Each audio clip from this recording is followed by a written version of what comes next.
necessário compreender a relação entre teoria e prática a fim de, em primeiro lugar, entender e autoavaliar a própria prática e, em segundo lugar, para partir à procura de novas e bem fundamentadas soluções quando estas resultam ser falhas. Paulo Freire, que é uma figura aí conhecida por todos, importantíssima, ele sugere uma reflexão crítica sobre a prática e essa se tornando uma exigência da relação teoria e prática, sem a qual a teoria pode vir virando blá blá blá e a prática ativismo. Ensinar não é transferir conhecimento, mas criar as possibilidades para a sua produção e a sua construção. Então nós não estamos produzindo conhecimento ou necessariamente ensinando, mas estimulando práticas para a produção e a construção desse conhecimento, que é o que cada um vai buscar em si mesmo ou coletivamente. E Zumthor, que é o grande nome das oralidades, ele diz: a ideia de performance sempre esteve no centro da teoria, do texto poético oral. E aí, visto desse modo, a performance tornou-se, ao longo dos tempos, importante fenômeno de comunicação em toda e qualquer manifestação de linguagem, seja ela oral ou escrita. Zumthor tem um diferencial nas suas pesquisas, que é muito atual e muito nosso, é que ele traz a oralidade para um campo de importância que a academia, ao longo dos tempos, vinha tentando abafar, vinha tentando colocar em segundo lugar. E ele reitera que primeiro a oralidade precede a escrita, depois a própria escrita, de alguma forma, é uma tentativa de transcrição dessa oralidade, já que nós temos muitas oralidades e muitas escritas.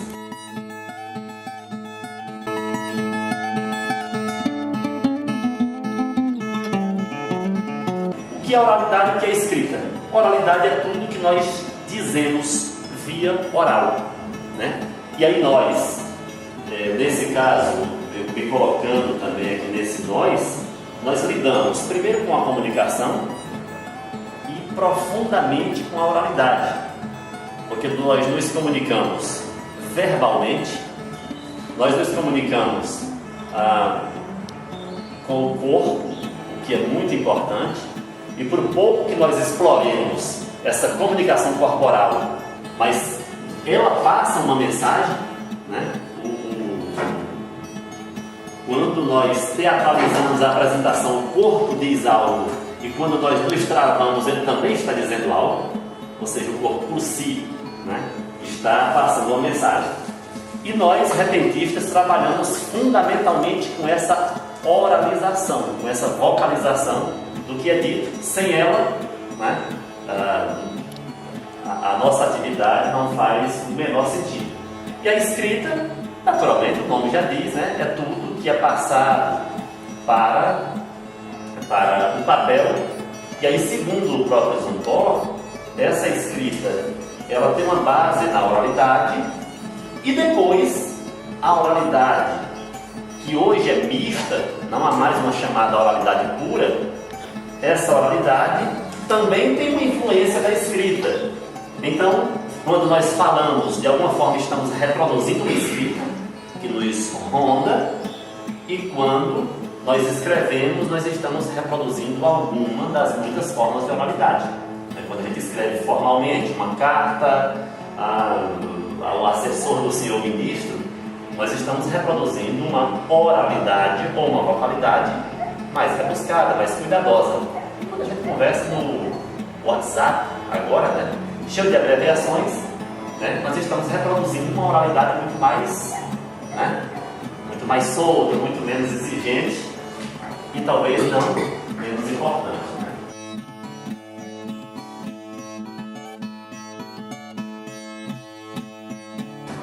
O cientista levanta uma hipótese, faz uma série de experimentos, testa, duplica esse teste e por aí vai, comunica ao resto da comunidade científica, que também vão testar se aquele experimento né, tem uma aplicabilidade prática e tudo. E depois de todos os experimentos, depois de muito tempo, né, apresenta-se um resultado do que se constatou cientificamente. Né? No campo das artes, de uma maneira mais geral, também tem um pouco isso. Né? O pintor tem uma ideia, né? Organiza material, pinta o seu quadro, possivelmente o refaça várias vezes antes de apresentá-lo publicamente. Né?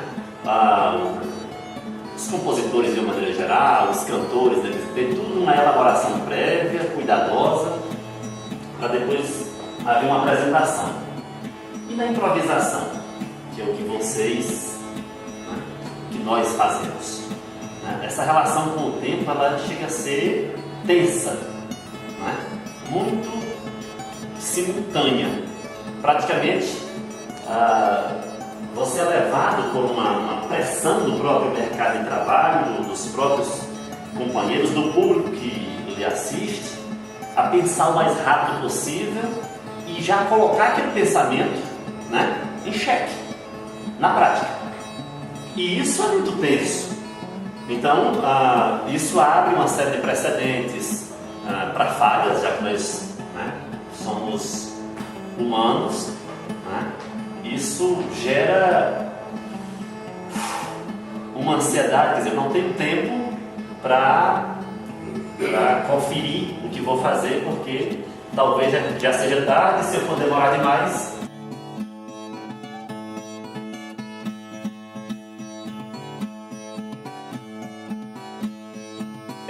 Esse autor, Raymond Williams, ele é britânico, do país de Gales. Ele é um grande pensador da cultura, é um novelista, e ele propõe 3 definições para cultura, para definir cultura popular. Né? Para Raymond Williams, cultura seria, primeiro, um processo geral de desenvolvimento intelectual, espiritual e estético. Segundo, determinado estilo de vida, seja de uma pessoa, um período ou um grupo.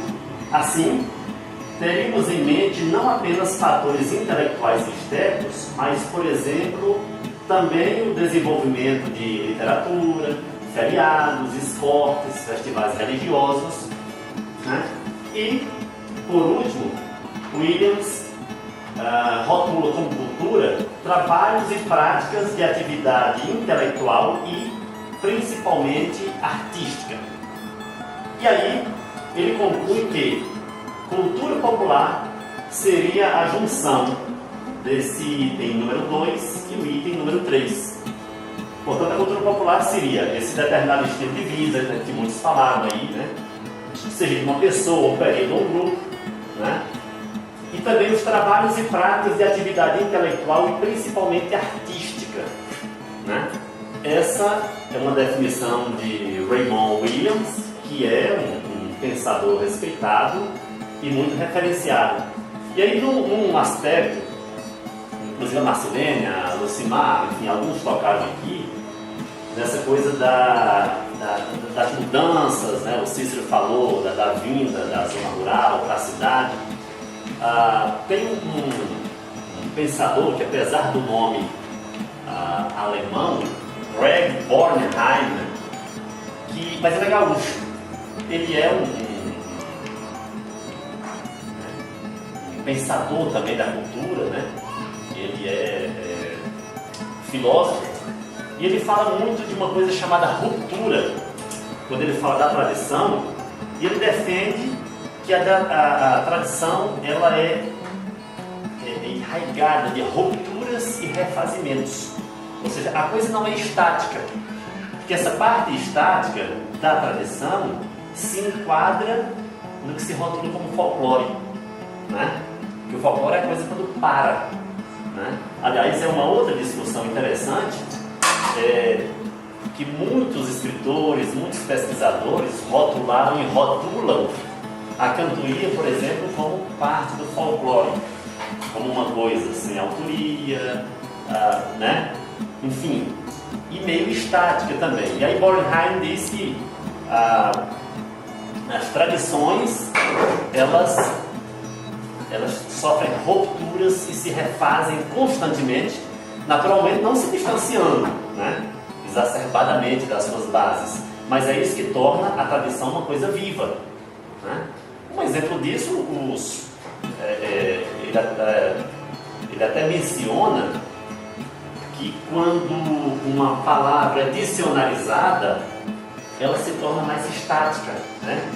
Menos viva, porque ela se cristaliza ali numa determinada fronteira de significado.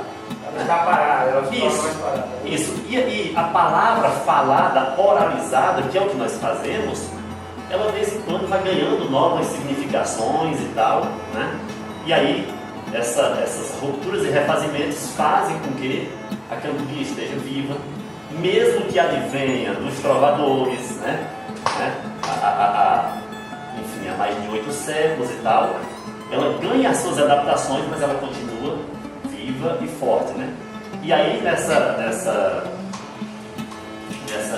mesma linha de Bornheim, Canclin, que é um autor, esse é sul-americano também, é argentino, e é muito interessante, né? Ele desconstrói muito essa ideia, né, do que é rotulado como folclore, também dando essa ideia da continuidade, do refazimento, da adaptação aos determinados contextos dessas culturas.